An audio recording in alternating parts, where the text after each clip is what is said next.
Okay, so this morning we're in 1 Samuel 18. We're going to be at verses 1 through 5. It says, "As soon as he had finished speaking to Saul, the soul of Jonathan was knit to the soul of David, and Jonathan loved him as his own soul. And Saul took him that day and would not let him return to his father's house. Then Jonathan made a covenant with David because he loved him as his own soul. And Jonathan stripped himself of the robe that was on him, and he gave it to David, and his armor, and even his sword, and his bow, and his belt. And David went out and was successful wherever Saul sent him, so that Saul set him over the men of war. And this was good in the sight of all the people, and also in the sight of Saul's servants."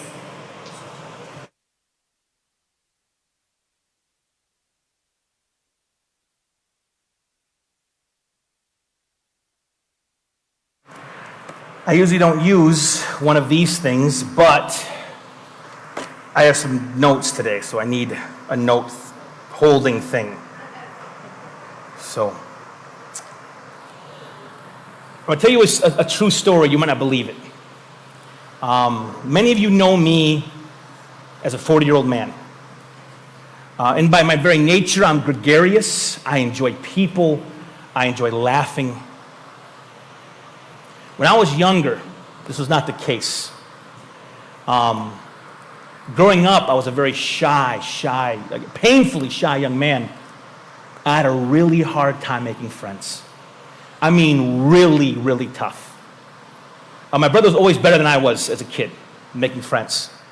And the first friend I ever made in my life, I made a friend, probably I was 8 years old, UP, 8 years old. My brother and I, we moved to the UP, up in Peninsula of Michigan. And we moved up there for a good 2 years. Lived above the bridge. So I was a Youper for 2 years. 3 years. And I learned that all you are trolls because you live under the bridge. That's what they said. That's what they told me. But I lived in a duplex. And a duplex is a house that's cut right in half. And you have one family in one half of the house and one family in the other half of the house. And the family next door to us had a son. Had a couple kids, and I befriended the oldest boy.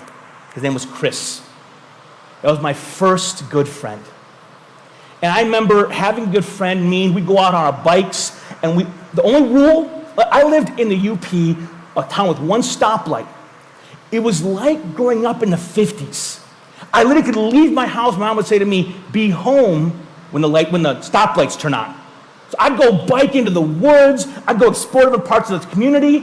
I just had to be home when the sun went down. And so me and Tony and my buddy Chris, we'd just bike around this whole community. We'd get in adventures, we'd hunt for crayfish, we'd find turtles, we'd get in young boy trouble. It was a glorious, glorious few years up there. This guy he came to me. It was a magical friendship. I would get in trouble at school, and I'd get in fights with these people. And no matter how bad the odds were, I knew if I got beat up that day, I wasn't getting beat up alone, because my buddy Chris would get it beat up with me. That's a good friend. I want to talk today about friendship. About friendship. See, we learned that it is not good for people to be alone. That we were not made to exist independently of all other people. We need community. We need connection. Without community, we dry up. Our minds retreat into themselves. We need community. We need connection. And God has given us different ways to connect. He's given us first Himself. We can have a relationship with the Lord Jesus. We can know Him, and in knowing Jesus, it allows us to love other people, not desperately. I don't befriend others because I want to take from them. I befriend others because I want to give to them. That only comes from being secure in Christ. Christ wants to be that in our lives. God has also given us the family. When God created humanity, he created this thing called marriage, and then children, a family. We talked last week how good family was, how family is the building block of all society. But here's the thing. Family can break. Parents can leave. We have, in the state of Michigan, a website of all the kids awaiting adoption. Most of them are older, over 12 or 13 years old, because people usually want little ones. The majority of these kids waiting adoption will age out of foster care, never having a forever family. I find myself on the website looking to see, could we make it work in our home, and when will be the time to do so? These kids whose families, maybe through poverty or drug addiction or just death, have found themselves untethered in the world.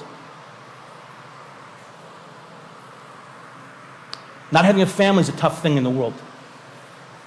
But God's given us something else, a thing called friendship. And I want to read, starting off today, in Proverbs 18. This is a passage about friendship. Listen to this. It says in Proverbs 18:24, a man of many companions may come to ruin, but there is a friend who sticks closer than a brother. A man of many companions may come to ruin, but there is a friend who sticks closer than a brother. I want to read this same verse in other Bible translations to give you a feel of what this text means. I'm going to read it in the Common English Version. This is what it says. There are persons for companionship, but there are friends more loyal than family. Now listen to it in the Amplified. I love this one. The man of too many friends, chosen indiscriminately, will be broken into pieces and come to ruin. But there is a true loving friend who is reliable and sticks closer than a brother. This verse points to a truth, and that truth is this. In this life, we will have many acquaintances and only a few friends. In this passage, you see someone who has many companions, many shallow, superficial relationships. Now, that's not a bad thing. Acquaintances are good. Who are acquaintances? People at work that you know. Maybe the neighbors down the street. Maybe extended family. You have second cousins. In my family, I have like third cousins twice removed. I just call them cousin. And I don't know them well, but they're my cousin, and I know their name. I don't know the name of their wife or their 4 kids, but I know them. You know what I'm saying? Acquaintance. People you know that there's a little connection, but it's not deep. If an acquaintance called me at 1 a.m, needed a ride somewhere, I'd be like, why are you calling me? Like it's not a deep relationship. But we have these, and they're good things to have. They're not bad. Acquaintances are good to have. They're people we know, we say hi to in the hallways. Connection. But there also is a deeper level of deep, true, abiding friendship. And we see this in the passage that Miss Brianna read in 1 Samuel. I jumped to 1 Samuel 18. This passage takes place right after David kills Goliath. David, the young shepherd boy, kills Goliath, okay? Saul has adopted and taken David to his palace, and David is going to meet King Saul's son, Jonathan. This is what happens. As soon as he finished speaking to Saul, the king, the soul of Jonathan was knit to the soul of David, and Jonathan loved him as his own soul. And Saul took him that day and would not let him return to his father's house. Then Jonathan made a covenant with David because he loved him as his own soul. And Jonathan stripped himself of his robe that was on him and gave it to David, gave him his armor, even his sword and his bow and his belt. Jonathan and David become best friends. Best friends.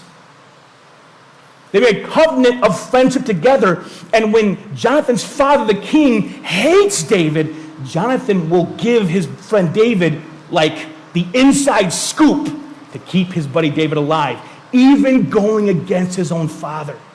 In this moment, David is not a warrior. David killed Goliath with a sling and a stone, had no armor, had no sword, so Jonathan gives David his weapons of war so he'd be prepared for what was coming. Now, I want to say something right now before I move on. I wish I didn't have to say this. A lot of biblical scholars like going and reading current issues back into the ancient text. The friendship of David and Jonathan is not a sexual reality. A lot of people try to inject that into this text, and it's just not there. If you ever go to the Middle East, you'll see a very unique sight. The men walk on the street, and they hold hands. And no one goes, "Ooh, you're lame." They're friends, and because the cultures of American culture, sometimes our masculinity goes way too far. It does. We make fun of boys for being thoughtful, for being kind and sweet. Even when I lived in India, I'd be walking on the dirt roads in the village, and I'd see men holding hands. And it was a sign of we are friends, we have affection for one another, and this is a way we show our friendship. It is not a sexual thing. I'll move on from there. David and Jonathan are best friends. In this life, we can have close, abiding friendships. But listen, you gotta understand something. I may have 100 acquaintances. I'm only gonna ever have in my life a few friendships, and that's okay. That is okay. Don't think to yourself, oh, I only have 1 or 2 good friends. You are a blessed person. And you might move away from that good friend and make another one. Life changes. People move away. People pass away. I've had great friends for a 5-year season. Life has changed, and that good friend becomes an old friend. And there is memory when I see them. What's up? Hugs, affection, but it's not as close as it used to be because things change. That happens, and it's okay. But God gives us the gift of friendship. And I want to tell you something. We as people are not good at moving from the superficial, shallow into the depths with people. We don't know how to make deep friends. There are all kinds of movies making fun of this. There are studies done showing that people will get older, get married. It's more in guys. And they made a movie called I Love You Man about this, where some guys will get married, they have no one to help in their wedding because they have no friends. They have no friends. We have to learn how to be vulnerable and how to make these deep, abiding relationships because they connect us to this good world God has made. So we have many acquaintances and we have a few friends in this life. Now, because we only have a few friends in our life, I want to encourage you what kind of friends you should make. I want to tell you this. In Proverbs 27:17, we find this text, a very famous passage. It says this: iron sharpens iron, and one person sharpens another. As iron sharpeneth iron, a man sharpeneth his brother. That's King James style. When I was a cook, I was a cook for 10 years in a kitchen, and our knives would get dull, which is very dangerous, especially when you're cutting tomatoes. When you're cutting tomatoes, if it gets dull, and you push too hard and it slips, you're losing a thumb. You know what I'm saying? So you got to keep that knife sharp. So when a knife gets dull, you take out this metal stick, and you just go, and you sharpen the blade up. And when you're done sharpening it up, you clean it, and that bad boy through tomatoes, and it's awesome. In the same way that iron sharpens iron, we're told that friends can sharpen friends. That means a friend can help make you more like Jesus. I want to tell you this. Seek friends who draw you closer to Christ. Seek friends who draw you closer to Christ. I see this new thing on social media. I'm going to go on a rant for a second. Social media feels like friendship. It does. I have 800 followers on Facebook. Oh man, I'm so beloved. Those are all acquaintances for the most part. We are embodied creatures who need physical, eye-to-eye, hearing, seeing, knowing a person beyond a computer screen. We need that. So how do we seek friends who help draw us closer to Christ? So I'll see someone on Facebook post a post saying something like, I'm trying to use a generic example. It'll say, if you can't handle me at my best, you don't deserve me at my, or you can't handle me at my worst, you don't deserve me at my best, right? Then all the comments are like, you do you. You know, you go boy, you go girl. And all the friends are saying like, whatever they did, they might be dead wrong, but everyone's saying, high five, you're the best. Listen, booty kissing is not friendship.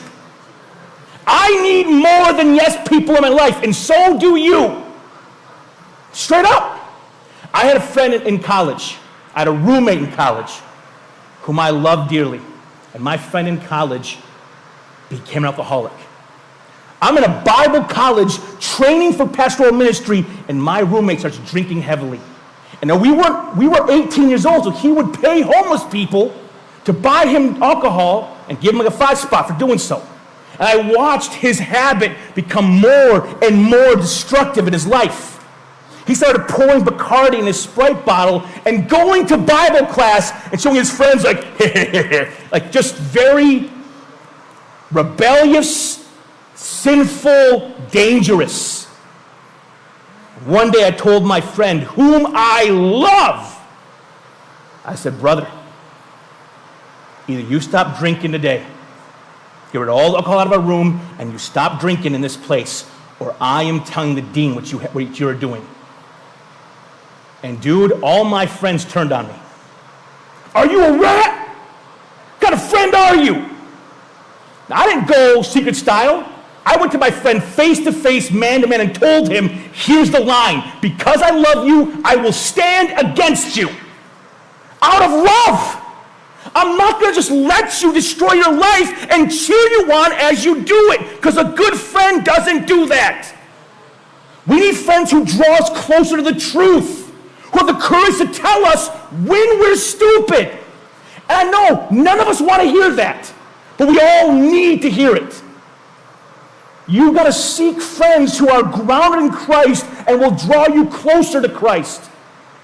We had a girl in our school my freshman year, and this poor girl thought she was overweight.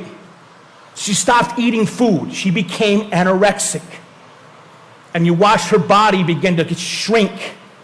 Her wrists, you see the bones in the hands. Her face sinks in. And all her friends didn't know what to do. Should we say something?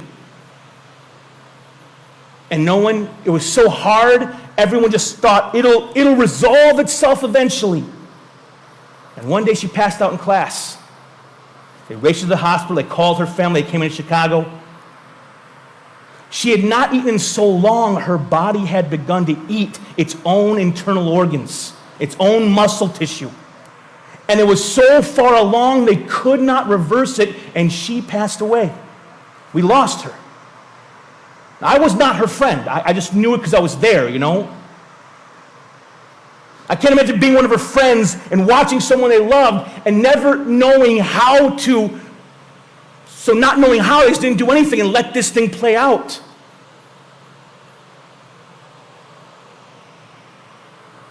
We must draw our friends to Christ, and we need friends who draw us closer to Christ.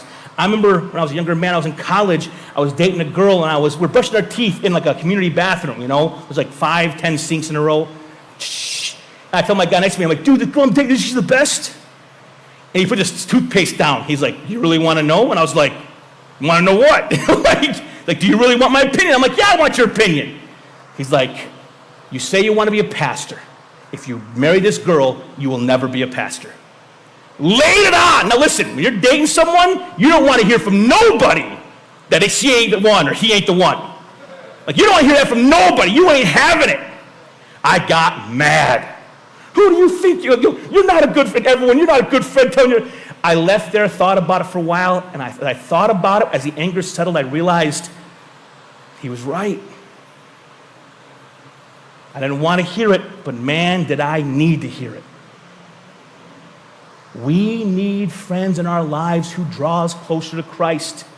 We need Christian brothers and Christian sisters who draw us closer to Christ. Our friendships need to have a spiritual dynamic. Not merely laughter, which is awesome. Not merely a shared hobby like hating the Brooklyn Nets. You need more than this in a friendship. You're welcome, Moses. Sorry. You need more than that in a friendship. You need more than a shared hobby, more than laughter. You need to learn how to draw near Jesus together. I remember I had a friend of mine, and we're becoming close friends, and we're at a conference, and his father figure, who had raised him, passed away. At the call before the conference started, he went off, sat alone. The conference ended, and I waited there in my chair. Everyone piled out of this big church, and I saw him across the balcony. So I went, ran around, came up, sat down next to my brother, put my hand around him, and he started crying. And just a real, I remember being a little kid crying, like the body shaking, gross crying, ugly crying they call it. Started crying. And my heart hurt so much from my brother's loss, I started crying too. And I sat there with him, we cried, I prayed for him. We got up all awkward because it's really weird because you're crying with some dude in an empty building. And we walked out there all quiet, walked down the street. And he said to me as we walked home, he said, "I've never had a brother ever pray with me." He never had a friend pray with him in his entire life. We need friends who draw us closer to Jesus, who we can seek God with, who we ask, "Would you please pray for me?" That should not be against the rules. It should be part of the friendships we are building because we need help running this race. Now, if that's the positive, seek friends who bring you closer to Jesus. If that's true, its inverse is also true. And the inverse says this: beware friends who draw you away from Jesus. 1 Corinthians 15:33 says, "Bad company corrupts good character." I've told the story, I'll tell it again. I am a man who struggles to eat healthy. I try to eat smaller portions, try to eat less late at night. But I love crappy food. I love a lot of it. That's just who I am. I don't drink, I don't smoke, but I can eat 3 Big Macs. We all have our things. We all got our things. I don't cuss, but I can eat a 12-foot sub. So what are you going to do, okay? We all have our battles, all I'm saying. I go with a buddy of mine, Buffalo Wild Wings, and we order some wings. A very respectable small order of wings, some potato wedges, and a Coke. We eat it, and I'm still hungry, but you know what? I gotta rein that in. I gotta rein that in. My buddy, stick figure skinny, just goes, "Hey, dude." I'm like, "What?" He goes, "You want to order it again?" I'm like, "What do you mean?" He's like, "Let's order that whole meal again and eat it right now." I looked at him like I was like, "Are you being mean? Are you making fun of me?" And there's no irony on his face. He's just like, "Are we doing this?" Dude, for me, it was like a magical moment. I was like, "You know what?" So we order it, eat the whole thing over again. Now for that next few months working together, we got to eat places, and we would throw down every meal we ate together. We would eat lunch, drive across on a big boy, then have the stinking ice cream brownie cake, hot fudge cake they have at Big Boy for dessert, yo. It was a good summer. One day I realized, though, my buddy is my fat enabler. When I'm with him, he's going to cheer me on to my first heart attack. That's what he's going to do. So I learned I cannot go out and eat with this brother. We can have coffee. That's about it. We have coffee and we can meet to pray, but we can't go anywhere near food together or he's going to bury me. In the same way, if you're trying to get clear of an addiction, like alcohol or drugs, and you got a good friend who all you did together was drink or do drugs together, you have to separate from that. It's going to bring you right back to that life you're trying to get free from. You have to beware friends who are going to pull you away from Jesus. I have seen, no lie, I remember watching in a large Christian community a group of friends. And this group of friends that were girls, two of the women got divorced. They just thought, you know, I got married young, never lived my life, never sowed my wild oats. I want to be free to live my 20s now. Get divorced.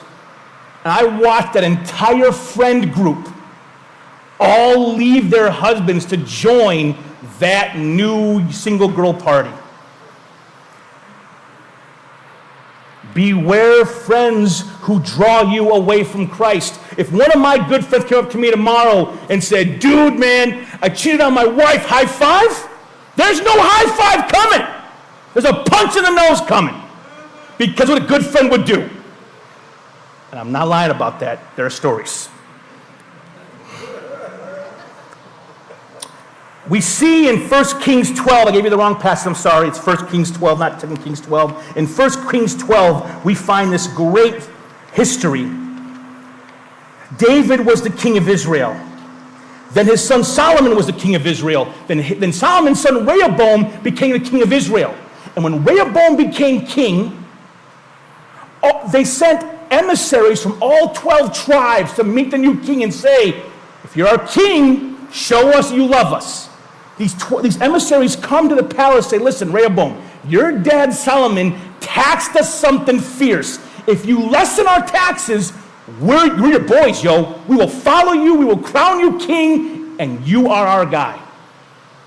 So what does Rehoboam do? He goes back in the palace, goes to the old men, his father's advisors. He says, okay, listen, old wise counselors, what should I do? And they all say, listen, decrease the taxes, you'll have their loyalty, it'll be a seamless transition into your crown. Good counsel. Goes to his young, rowdy boys, says, guys, what do you think I should do? They say, it's our time now. You tax them like crazy, and it's party time all day. So he comes out to the emissaries. This is what happens. I go to verse 12. So Jeroboam and all the people came to King Rehoboam the third day, as the king said, come to me again the third day.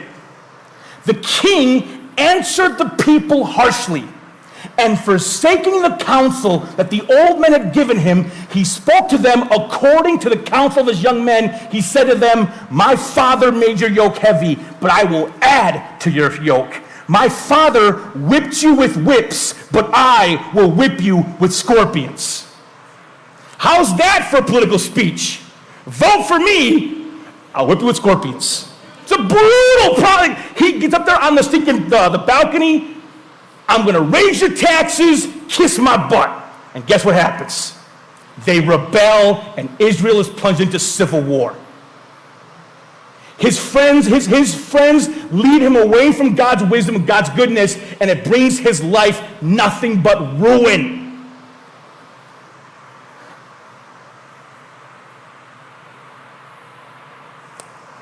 I have an assignment for you all to do this week.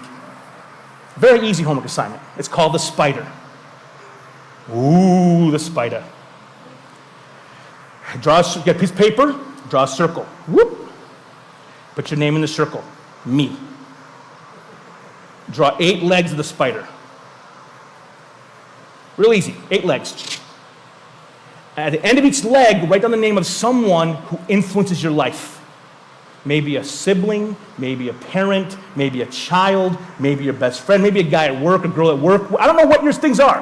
I don't know who your people are, but list out the 8 names of people whose opinion matters to you, who you call for counsel and advice. Who are your friends? Who do you hang with? 8 names. When that's done, you have your 8 spider legs done and 8 names at the end of the spider legs. By each name, write down a plus or a minus. Do they bring me closer to Christ? Plus. Do they pull me away from Christ? Minus. Who's influencing your life? If you're trying to honor God and everyone in your life is cheering for you to blow it up, it's not going to go well for you. You need people in your life who love Christ and are going the same direction you are going. This simple spider activity, be honest. Who do you talk to the most? Who do you call with good news? Write out your spider. And it might only be 3 or 4. I don't know what you have in your life. But be honest and write down up to 8 and see how are these people influencing you. And maybe you have some friends they're neutral. Maybe you need to go and say, you know what, I have this friend of mine, I care about them, we've been friends a long time, and I know they love Jesus, they know I love Jesus, we've never prayed together. I'm gonna say when we meet next time, hey, you want to pray together? And I know it's weird. When I first started making my friendships into spiritual friendships, it was awkward at first. But you know what's crazy? That awkwardness has borne beautiful fruit.